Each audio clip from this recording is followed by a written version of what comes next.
Okay, this lecture is about the Salem witch trials. Between June 10th and September 22nd, 1692, 19 people were hanged for witchcraft in Salem, Massachusetts. One man was pressed to death, and over 150 others from 24 towns and villages went to jail, where 4 adults and 1 infant died. It was the largest witch hunt of its kind in the colonies, though it paled in comparison to the witch hunts of Europe over the previous 2.5 centuries. We'll look at the Salem witch trials not only to understand this particular moment, but also to understand attitudes towards religion and toward women in the British colonial settlements.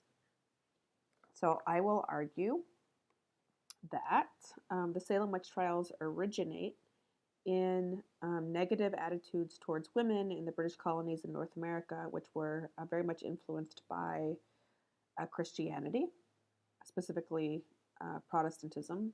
2, they happened in New England, in particular, due to the religiosity of New England, Massachusetts, of the New England region, Massachusetts, for instance, was viewed as the Bible Commonwealth. So we have here some popular images of what it means to be a witch, or what people think of when they think of witches. This is from The Wizard of Oz. This is Margaret Hamilton as the witch in The Wizard of Oz in 1939. One characteristic is the mole. So you can see that there's either a mole or a wart on her face. And so people believed that a mole or a wart appeared when the devil touched a witch to seal a pact. When he did that, he left a mark, and it would appear in the form of a mole or a wart. So other ideas about what witches look like include this, the movie Hocus Pocus, which came out in the early 90s. So you can see here that it's Bette Midler's character. She's standing over a cauldron and perhaps making a potion, right, to do something. So this is the skit from Monty Python. I'm not going to actually play it for the sake of moving forward here, but you can look it up on YouTube. Sort of like this is actually set in England, and it's a comedic portrayal of what a witch hunt would have looked like. And this is actually an image from around the 1500s or 1600s, and so this is actually what people thought of when they thought of witches back in this time period. So you can see here that the devil is right behind, this is the devil right behind the witch, who is on a broom. She's wearing a conical hat, and she is sort of moving towards this woman with the intention of doing harm. So the idea here is that witches are in league with the devil. They make a compact with the devil with the intention of doing harm to other people. So in the 1400s, 1500s, and 1600s, European society defined a witch as somebody who could cast spells, gain control over another person by magic, and manipulate the forces of nature in a supernatural way. But it also became more than this in this period in time.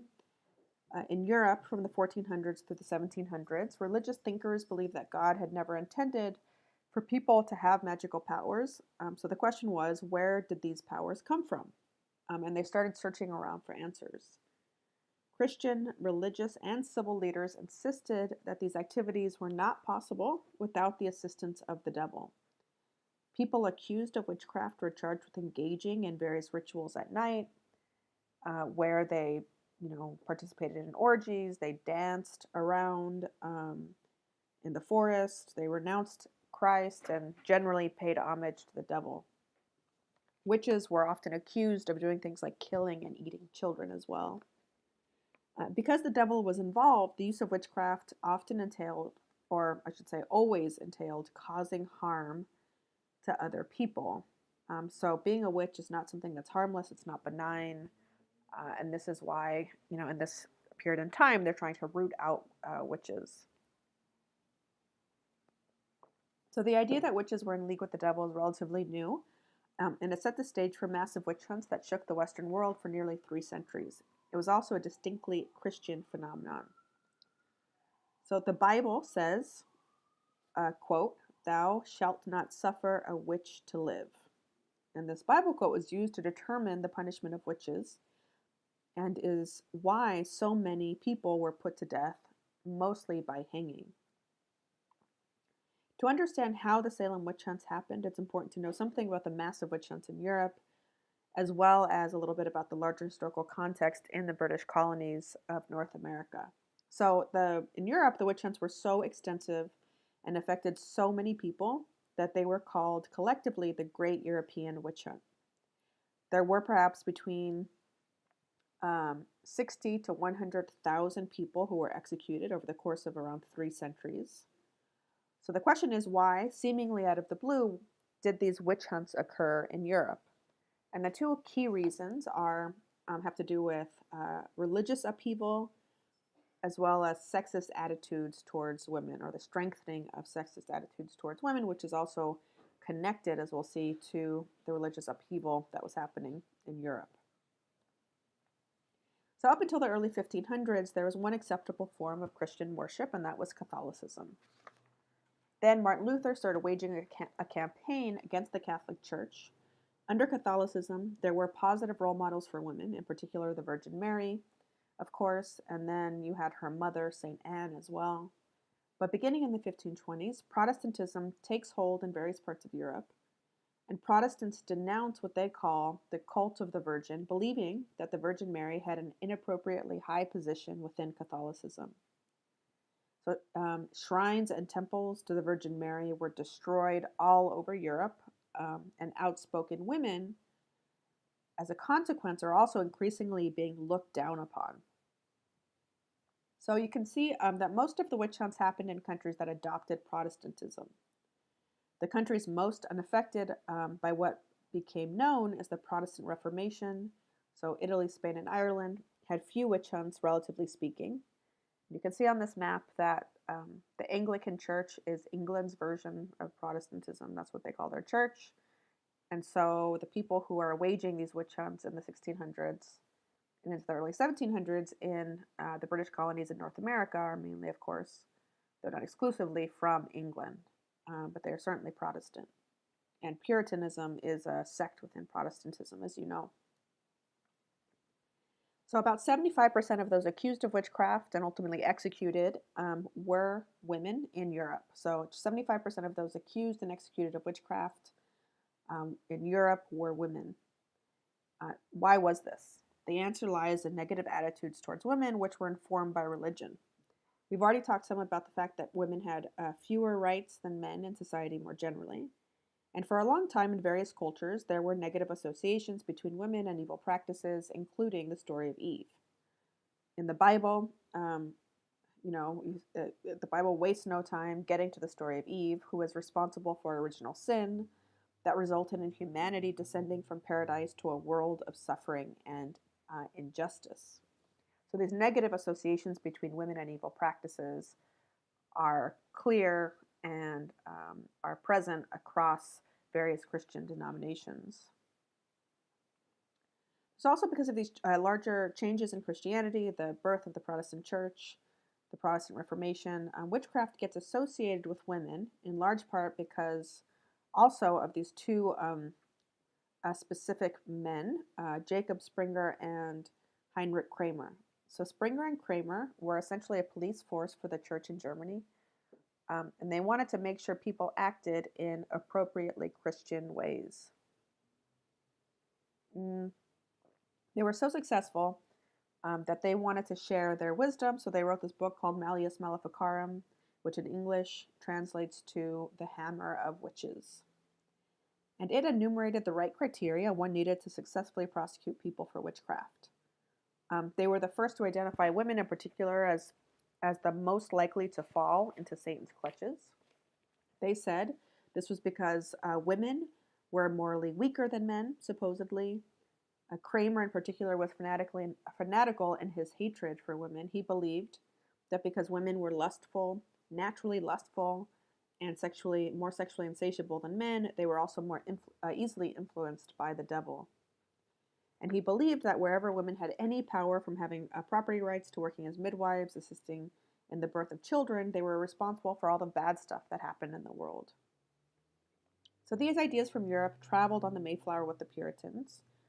Like I said, the Puritans were Protestants, not Catholics, and thus held many of these same views towards women. In 1692, for instance, the revered Puritan minister Cotton Mather issued a pamphlet about the spiritual wickedness of women, in which he says that for women to be virtuous, they must be kind, obedient, they must be quiet, modest in their clothing, wear no makeup, bear children, and be good housekeepers. So this is key, particularly this reference to obedience, and that's also something that Cotton Mather and others look to the Bible for inspiration for. So, the Bible says that women must be um, obedient to their husbands. So, to be a good woman in this society, you had to excel in every one of these categories. And if you failed in just one of them, that could indicate something. That could put you under suspicion, and that it could indicate that you are potentially in league with the devil. Not necessarily, but right, potentially in league with the devil. And of course, who were the people that determined this? Who decided who was a witch and who wasn't a witch? It was men in religious and legal positions of power, by and large, who determined whether or not women were witches. Generally, women who did not conform to proper rules for women were the ones that were prosecuted and ultimately executed. So it was the most common kinds of women were poor and destitute women, outspoken women, quarrelsome women, women over 50, widows in particular, so women beyond their childbearing years and thus not as useful, women who didn't attend church enough, women who had sex outside of marriage, prostitutes, women accused of homosexuality, women who were property owners or who stood to inherit property, were also more vulnerable to witchcraft accusations. And that's because women were supposed to be dependent on their husbands and their fathers. They were not supposed to be independent. And by owning property or potentially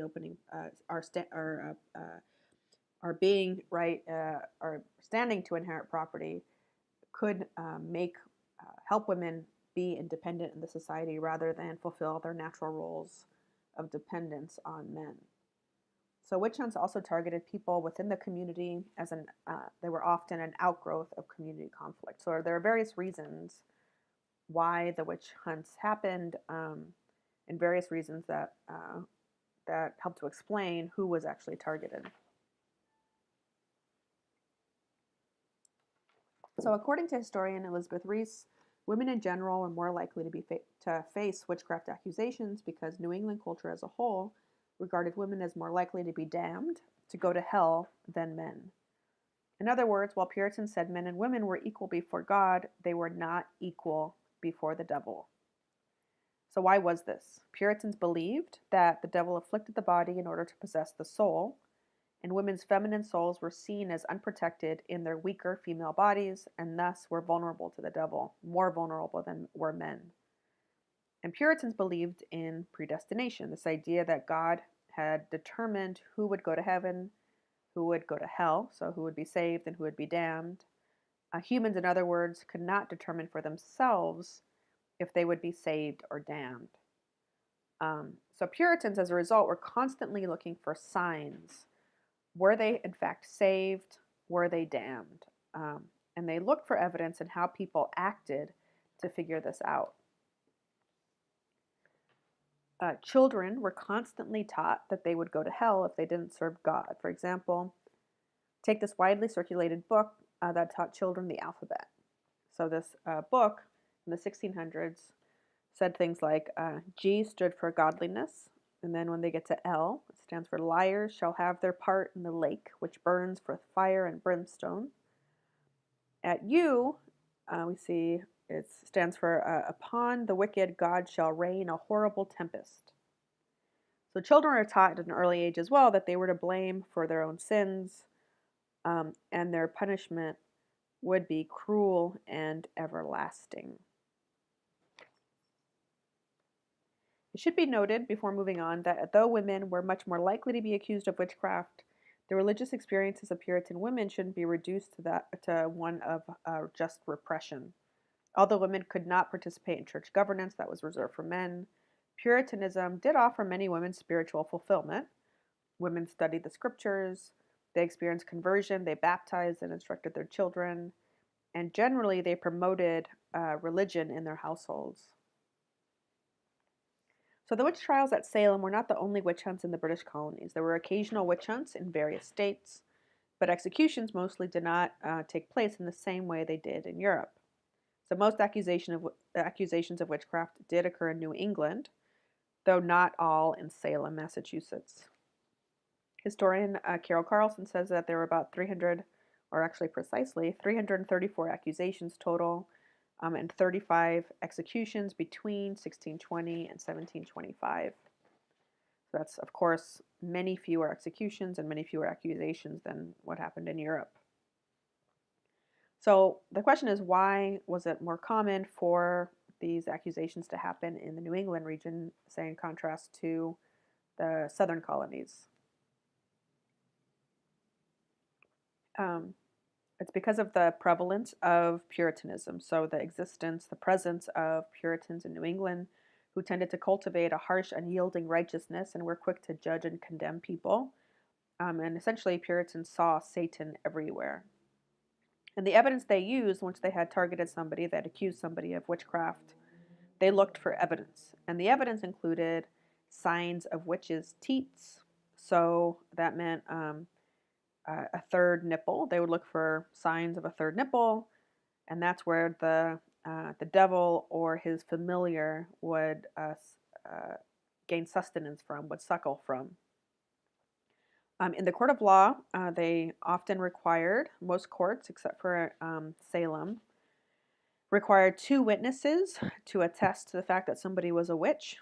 They also did include or allow spectral evidence. In other words, the devil could assume the identity of a person who signed a pact. The devil or a witch could assume the identity, right, of somebody else, and then be said to have done harm. Though generally, except for outside of Salem, Massachusetts, spectral evidence was not supposed to be used on its own to convict people of witchcraft. So because the standards of conviction were somewhat rigorous prior to 1692, in all of New England, there were only 20 people convicted and 16 people executed. But in 1692, over 150 people were formally indicted. So the specific origins of the Salem witch trials lie in the appointment of Samuel Parris as minister of Salem village. Essentially, a wealthy family in the village, the Putnams, favored Parris and ran roughshod over other people's objections. Also, disputes over land in Salem increased resentment in Salem. And then in late December of 1691, 2 girls who lived in the home of Samuel Parris, his daughter Betty Parris was only 9 years old, and his niece Abigail Williams, who was 11 years old, started experiencing symptoms of an illness nobody understood. Their bodies went into contortions, they bent themselves over, twisted their arms and their bodies about. In other words, they did things that were not particularly normal and, drew people's attention because of this and people's concern. So Samuel Parris called the doctor in to diagnose the girls, and, medicine not being particularly advanced in this period, the doctor had absolutely no idea what's going on. Soon other girls started experiencing similar symptoms, and since the doctor is unable to diagnose the girls, then it clearly must be the devil's doing. So a witch under the influence of the devil was responsible for the illness, since witches were said to do the devil's work, and so they had to figure out who the witches were, or at least the witch was, who caused the girls to act in such strange ways, to become ill. And the girls were questioned and questioned to find out who the witches were.